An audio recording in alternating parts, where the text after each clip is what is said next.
It's 5 a.m. and this is WKYT This Morning. The death toll is now 250 people after that devastating earthquake in Italy. Updates on the rescue efforts there straight ahead. Police are searching for a man who they say killed his wife in Bath County. They're warning he is armed and dangerous. More on the search for him coming up. And a Louisville student and teacher now share a special bond after she saved his life. That story and your weather forecast as we head toward the weekend ahead on WKYT This Morning.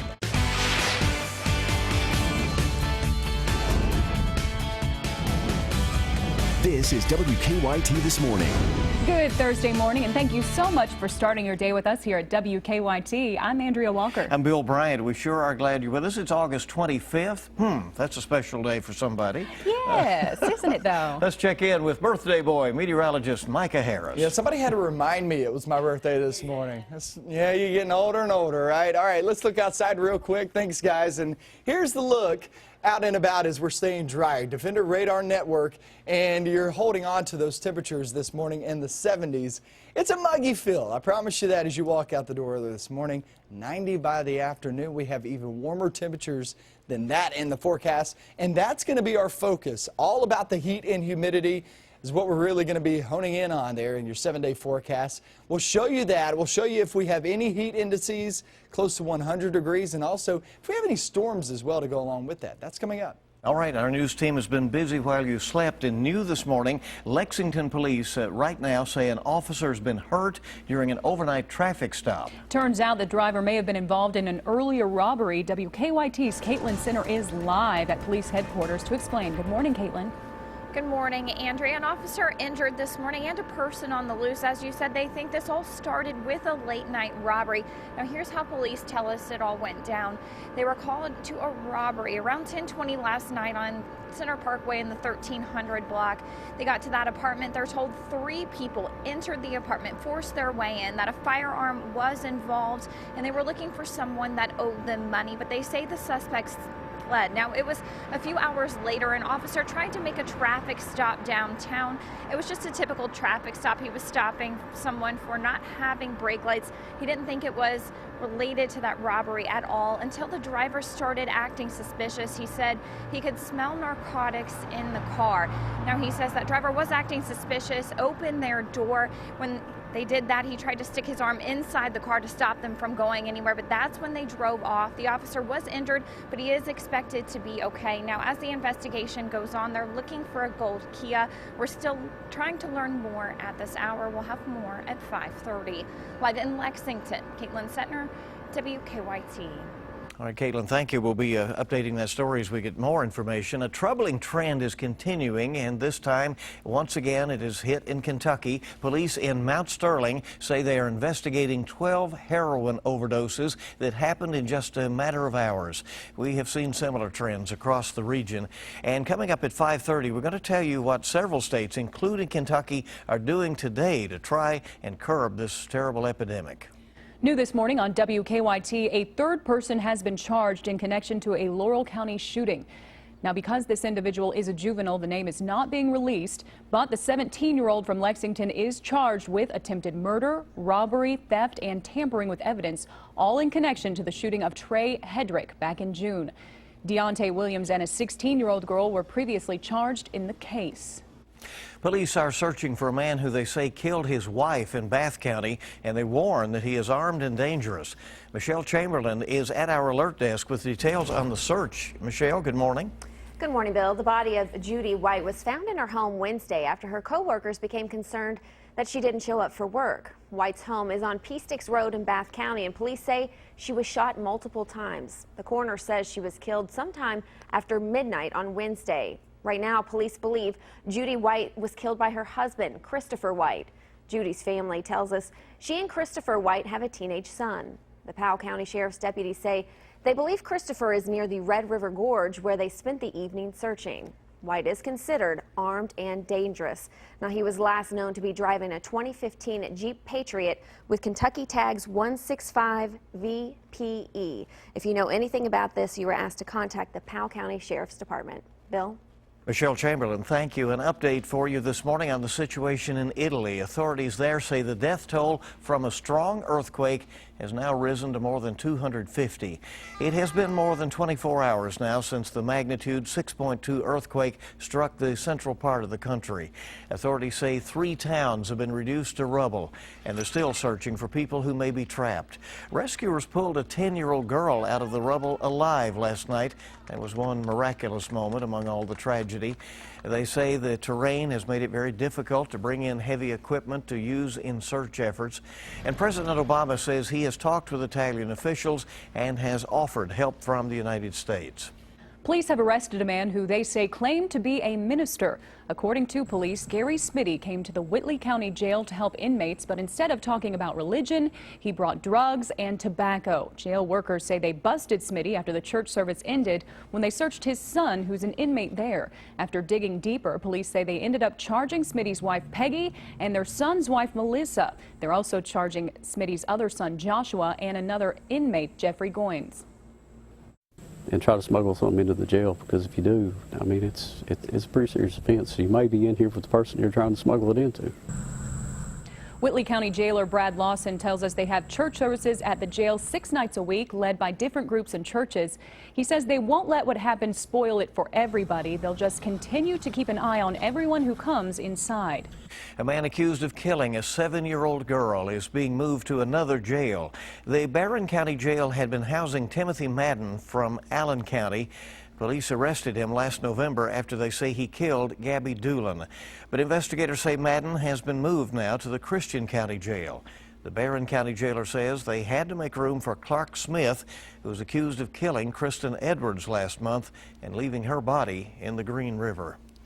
75 days now until the U.S. presidential election. And this morning, Hillary Clinton is fighting back after days of attacks and accusations from Donald Trump over her relationship with minority voters and her time as Secretary of State. Brian Webb has the latest on the campaign trail.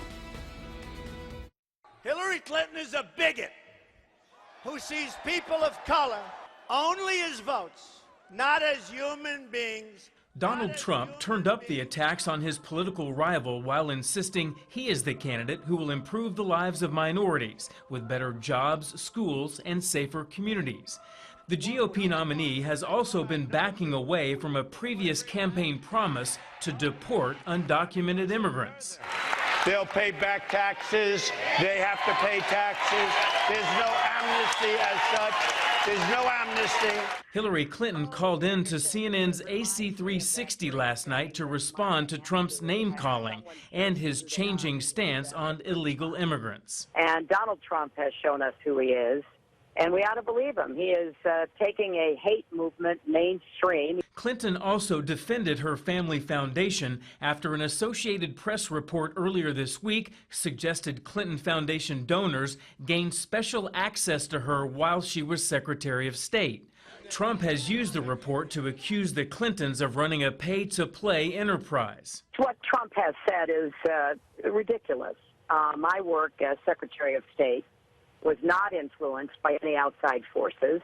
I made policy decisions based on what I thought was right. Clinton, who has been fundraising in California this week, said people know more about the foundation than they do about Donald Trump's wealth, business, and his tax returns. Brian Webb for CBS News. Hillary Clinton is back on the campaign trail today in Reno after a fundraising marathon on the West Coast. Her 3-day California trip brought in $18 million. Donald Trump will rally supporters in New Hampshire.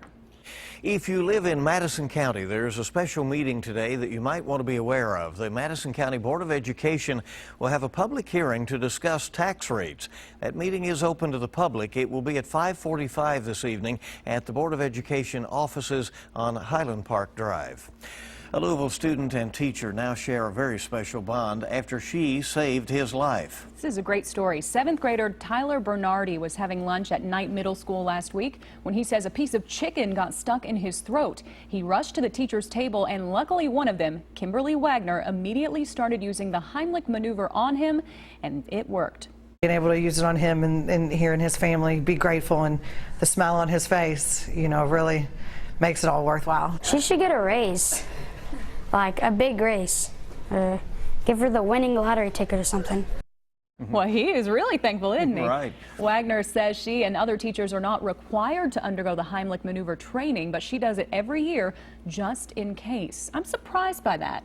I was surprised to learn they don't have That they don't have learn the training? that. Yeah, that is interesting. But it was a good thing she knew what she was doing. And they're both doing great and good friends now. 5:10 on WKYT this morning. We're just getting started here on your Thursday. We have a lot more news to tell you about. All right, now try making a necklace out of this pearl. More on what could be the world's largest pearl when we come back on WKYT this morning. We're in the 70s early this morning, and we jump toward the afternoon right around 90 degrees. And it gets even warmer than that as we head towards your weekend. We'll show you those numbers coming up next.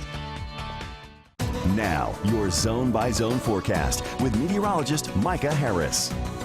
We're right there in that spot that we were just about 2 weeks ago, where it's the warm front to the north of us, cold front back toward the west. You can see that over the Ohio River Valley, and that is moving northbound. These storms are not moving east or south. These are moving north and northeast, okay? So this is all moving north. What happens here is you get a lot of that warm air streaming on in, not just warm air, but also some humidity too. So it's going to be pretty sticky as we head towards your afternoon, and that goes for the next several days. 73 degrees right now in Lexington as you're walking out the door early this morning. That goes for the London-Corbin area, Jackson, work your way down into McKee, head back toward Estill, Lee, Wolf, Powell counties. Good morning to you guys out toward the Mountain Parkway. And 72 now in Boyle County. Now we get into your afternoon, we'll be at 90, and some will be in the upper 80s, some will be in the lower 90s, but I promise you this, guaranteed for today that everybody will feel the heat because the moisture is going to be up as well. So you're talking about some pretty warm conditions again, and also the afternoon shot at a pop-up shower or thunderstorm. We didn't have that yesterday. It actually worked out for us yesterday, and that was some good news, which only had a slight chance of rain in the forecast yesterday. But that's going to be the same story for today and throughout the next few days. There's really not a good chance at anything going on. Isolated shot there at high school football. So most of us are staying dry, even at high school football. I don't see any problems whatsoever. Very muggy conditions as you slide throughout your game off into the finish time of the game, the ending, that is. 92 degrees on Saturday, 90 degrees on Sunday. Look, the heat's going to be with us. I've told you that. Humidity is going to go along with that. But there are small chances of rain, but I do want to put this, I want to show you this on the screen there. Most stay dry. Not all of us will see rain. Most of us will actually stay dry and away from the heat. But I promise you this, you get into your afternoon, you're probably thinking, yeah, I'll bring on a thunderstorm over my house. That'll kind of cool us off a little bit because it's going to be pretty sticky as we go throughout the next, really 7 days. Off into next week, it's still looking like a few thunderstorms in the forecast, and that'll drop temperatures just a bit. But guys, this is a summertime setup that we have with an afternoon shot at a pop-up thunderstorm in very, very warm conditions. We'll have that a long time. Yeah, it was warm at 3 a.m. when I walked out the door this morning, so you know it's going to be a hot day. Never a good sign. Never a good sign, no. You want the warm here in a few months. Yeah, that's true. 5:60 now on WKYT this morning. All right, a huge pearl, maybe the largest in the world. It's interesting. We dare you to try wearing this jewel around your neck. It is gigantic. Just look at it. The enormous pearl was originally discovered inside a giant clam in the Philippines. Local news in the Philippines says a fisherman found it 10 years ago. They say he wasn't aware of the pearl's value, but he kept it as a good luck charm. That won't fit in your pocket. According to Filipino officials, the pearl weighs 75 pounds and is more than 2 feet long. Gemologists say the need to verify the weight and value as of now. There's a pearl called Lao Tzu, which is officially the largest, but it's probably going to need to move over and make some room as it only weighs about 14 pounds. This one's got it beat by quite a bit. Right. Well, that would be dainty to wear around at a party, I guess. That would be a conversation starter right there. That Black doesn't even dress look like and a that, pearl, you know? does it? No. It doesn't. I wouldn't even know that. What is this? Guess they could make other little pearls out There of you it, go. right? Yeah. I don't know. All right, 5:17 your time Thursday morning on WKYT, and we're back in just a moment. Thanks for starting your day with us. When we return, a look at your money. New data on home sales and a new high-tech way to make food deliveries. I'm Brooke Silva Braga in New York. Those stories and more coming up in your CBS Money Watch report.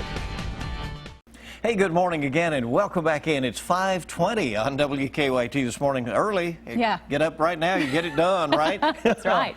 Nike's latest ad celebrates female athletes. A new sort of mailman is being introduced in Switzerland. And new data on home sales. Brooke Silva Braga has the latest on your money. The number of homes being sold is falling, but their price is going up. The National Association of Realtors says 5.39 million homes were sold last month. That's a decline of 3.2%. The fall is blamed on a lack of homes going up for sale, and with that limited supply, the average sale price has gone up more than 5% in the last year. Stocks slumped yesterday, the Dow falling 65, the Nasdaq down 42. Nike's latest ad celebrates Simone Biles as well as other female Olympians returning home from Rio. The spot, entitled Unlimited Pursuit, also features Serena Williams, Gabby Douglas, and several others. Switzerland is preparing to test robots as mailmen. Small six-wheeled pods will cruise down Swiss sidewalks next month. If the tests go well, they could one day deliver food and medicine. Similar trials are underway in Britain and Germany. And that's your Money Watch. For more, log on to CBSMoneyWatch.com. In New York, I'm Brooke Silva Braga. Well, that was an interesting little mailman. I wonder if we'll move to that. I don't know. Yeah, right. Oh, it'd probably be convenient to have one of those for some purpose. 5:22 here in a couple of seconds on WKYT this morning. Great to have you with us, and more news is ahead. Sports is on the way next. The UK football season now just 9 days away. What will the offense look like tempo-wise when they get on the field? The UK women's soccer team, they have their first home game tonight. And Josh Cook, the new boys basketball coach at Clark County, you'll hear from him next.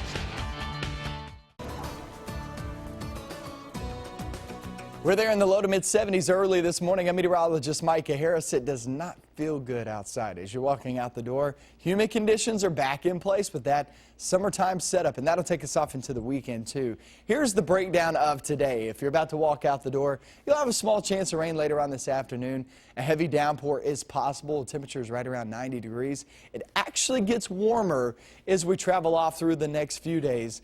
And 92 there towards your weekend. It's going to be pretty steamy there for Friday night football as well as you travel off into the next 24 hours. So here we go with the summertime setup. But nonetheless, at least we don't have widespread rain really to worry about. At least not for now. Let's check out sports, see what's going on.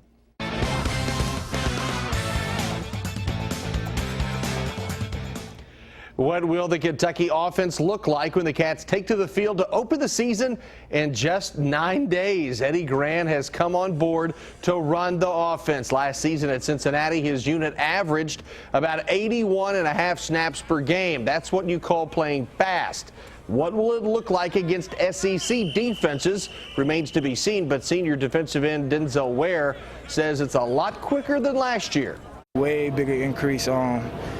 I talk to JoJo a lot, you know, that's my roommate, and I tell him, like, hey, y'all offense really runs everything that gave us problems last year during the season. So, you know, I really, the tempo caught me off guard as well, and probably everybody else on defense. And just like I'm saying, the offense, it came out Saturday ready to play. After missing the NCAA tournament for the first time in 4 seasons, the women's soccer Wildcats hope their home opener will kick off another run to the postseason. It's tonight. The Wildcats will host number 23 South Florida at Bell Stadium. The UK women are 0-1-1, playing to a draw in their season opener at Long Beach State, falling at Pepperdine. We just need to be a lot more attacking minded than we were last year. I think that was part of our problem is we have been in the past, we've been a really good defensive team, but it's almost like we did not even focus on putting the goals in and just being tough in the attacking third. So I think we're going to bring that grit this year. Josh Cook, the new boys basketball coach at Clark County, and at age 32, he's already done wonders at Lawrence County and Mercer County. To win at GRC, he would like to play the style which fits the athletes he has already seen in the high school. You know, from just seeing, I mean, I would like to be able to, you know, play up tempo, get out and with a lot of ball pressure and get up with a lot of shots, and just give our kids a chance with a lot of possessions. Definitely try to play a fast pace, like I said, and that's what I'm hoping for. But in high school, coach, you got to be able to adapt. Good luck to my guy. I've known him 18 years. You've come a long way since Pippa passes. That's a look at sports. Have a great day.